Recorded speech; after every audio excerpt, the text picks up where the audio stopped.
कब तक चलेगा धर्म परिवर्तन का ये किस्सा? कब तक मासूम लोगों की मासूमियत का फायदा उठाया जाएगा और कब तक प्यार के ढोंग के पीछे लव जिहाद का काला कारनामा चलता रहेगा?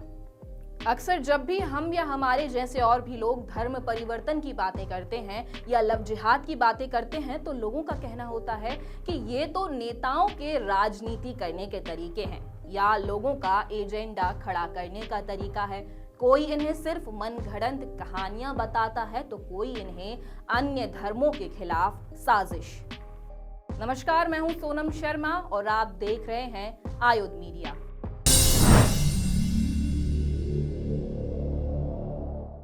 और आज मैं आपके सामने ऐसे आंकड़े लेकर आई हूं जिन्हें सुनने के बाद शायद इन लोगों का नजरिया बदले।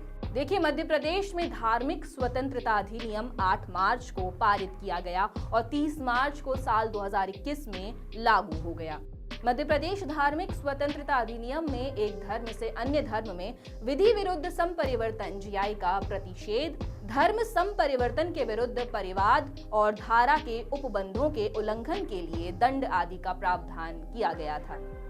लेकिन ये जानना जरूरी है कि इस प्रावधान के आने के बाद कोई फायदा हुआ है या नहीं, और सच में धर्म परिवर्तन की घटनाएं समाज में होती भी हैं या नहीं।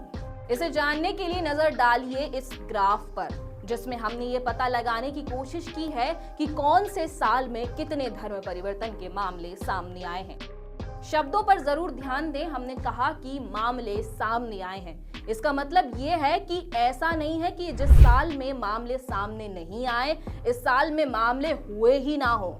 आपके सामने ये जो ग्राफ है इसमें साफ दिखाई दे सकता है कि किस तरह से साल 2014 से लेकर साल 2023 तक मामलों में बढ़ोतरी देखी गई है।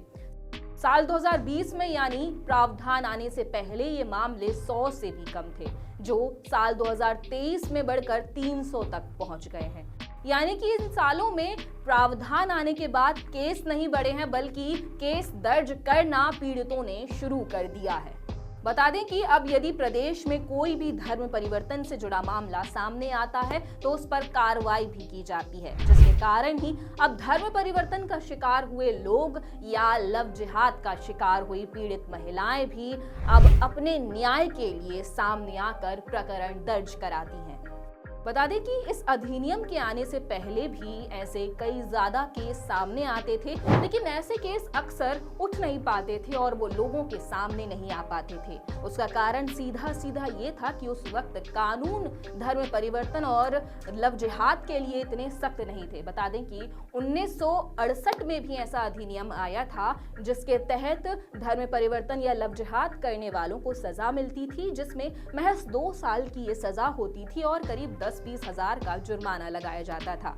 लेकिन अब 2021 में आए इस धार्मिक स्वतंत्रता अधिनियम के तहत जो भी आरोपी पाया जाता है उस पर 1 लाख तक का जुर्माना लगता है। इसी के साथ में 2 साल से लेकर के 10 साल तक की 20 साल तक की सजा का प्रावधान रखा गया है, जिसके बाद में ऐसी महिलाएं, ऐसे पीड़ित लोग जिनके साथ धर्म परिवर्तन हुआ हो या फिर लव जिहाद का वो शिकार हुए हो, ऐसे सभी लोग अब खुलकर सामने आए हैं।